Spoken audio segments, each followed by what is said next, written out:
Hey, my name's April, and I am 16.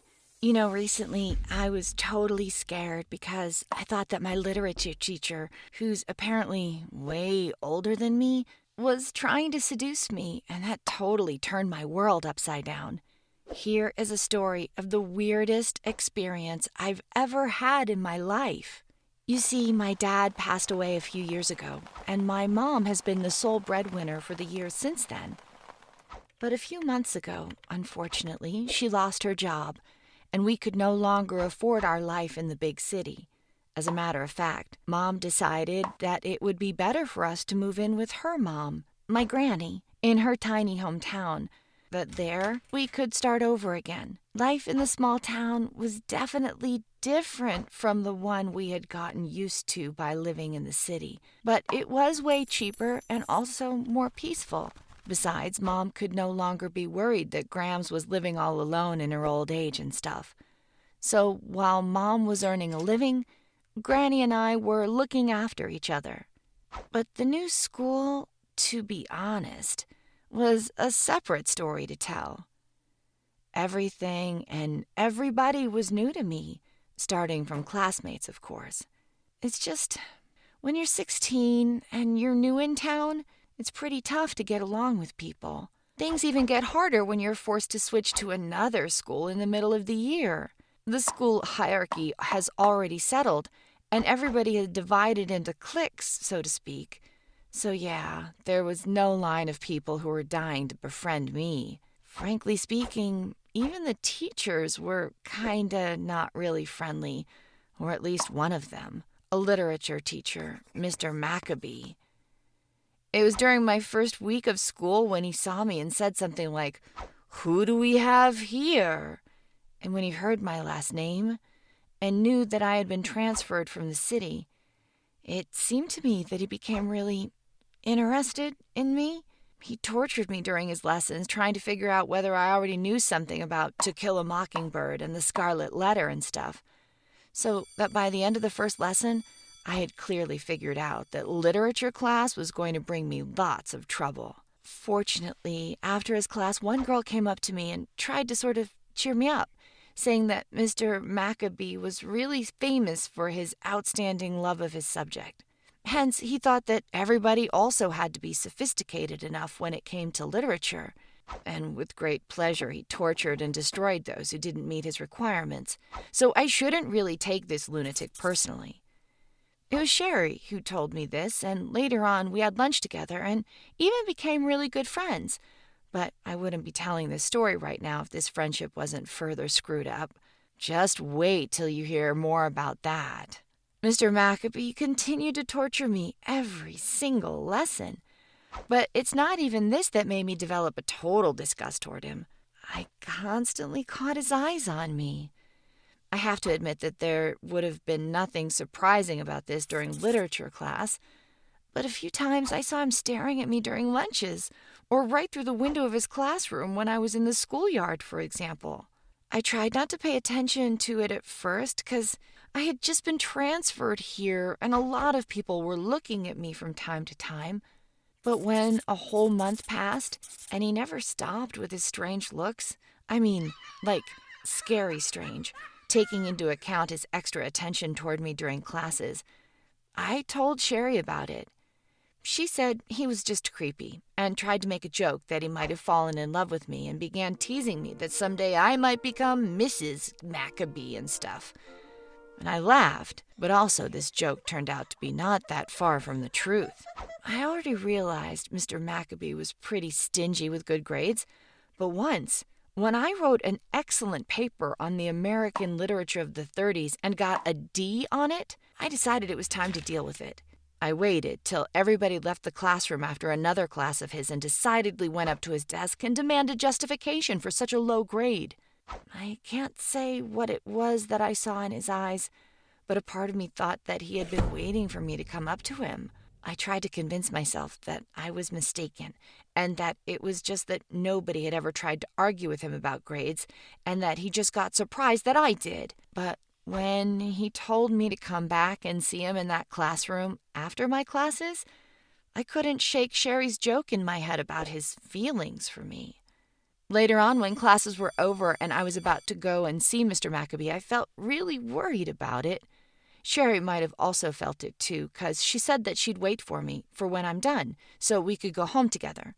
And she once again mentioned the joke about his obsession with me, saying that if he decided to put his hands all over me, she'd be there to help me. I forced a smile and entered the classroom. Do you know what surprised me most? He practically didn't say a word about my essay. He looked through it very fast again and then said that he was completely mistaken and probably confused my writing with somebody else's and just gave me an A+. Ain't that strange for a teacher who used to be really strict and overbearing to agree with me on changing the grade of a project so fast? He complimented me about my general literature knowledge and said that he'd been following my studies during the past month and noticed that I was a brilliant pupil. Then he assumed that I had a really good literature teacher back in the city, or that maybe my parents might have been really great to instill a love of reading in me. I tried to be polite and say that my mom always really loved to read and that she even worked at the local library when she was young. Strangely enough, this information sort of filled my teacher with enthusiasm. He seemed to be happy having found out that about me. So I thought that since the deal with that grade of mine was already done, I'd better be leaving. And just as I was about to open the door to get myself out of that classroom, Mr. Maccabee suddenly asked whether my name was April because I was born in April. I said yes, and he said that he thought so from the very first moment he saw me, 'cause I looked like an April girl for him, which was supposed to be a compliment, I guess, though a strange one. Ever since that talk, his attitude toward me completely changed. He no longer tried to fail me or anything, but on the contrary, he gave me credit whenever I said a single word, and he was always smiley when he was talking to me. So it's no wonder that at some point, the rumors among my classmates began that somebody was Maccabee's favorite. Judging upon what Sherry told me about him, it was the first time he had ever been that nice to anybody. Of course, I was happy about the fact that I was easily getting good grades, but I didn't know that my new best friend would be so jealous of me for that. She once even asked me to write a paper for her in literature because she desperately needed an A for her final grade, and she was sure that I'd do it brilliantly. But for some strange reason, Mr. Maccabee caught her cheating. He said that he recognized my writing style and punished Sherry with a low grade. I, in turn, had to talk to him privately about my punishment after classes were over. Sherry got angry with me for that, so that she didn't sit with me during lunch, and right after that, I heard some other girls whispering to each other that I was sleeping with my literature teacher. Of course, I got furious with Sherry, but I thought that it was the stupid teacher who was practically ruining my life, being a pervert or something. I got so angry and decisive at the same time. I was ready to ask him directly why he treated me in such a special way. And when I went to that prearranged punishment talk, he looked so inspired and happy to see me.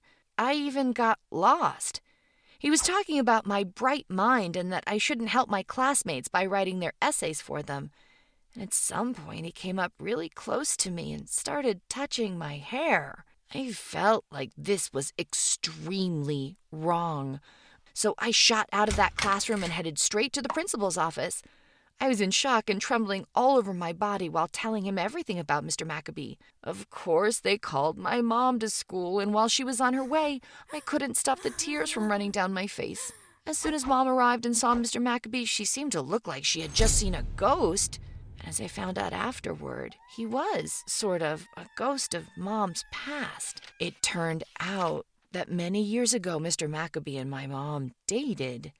While he was getting his degree at the university nearby, she worked here at the local library. My mom was very pretty, and he was very jealous.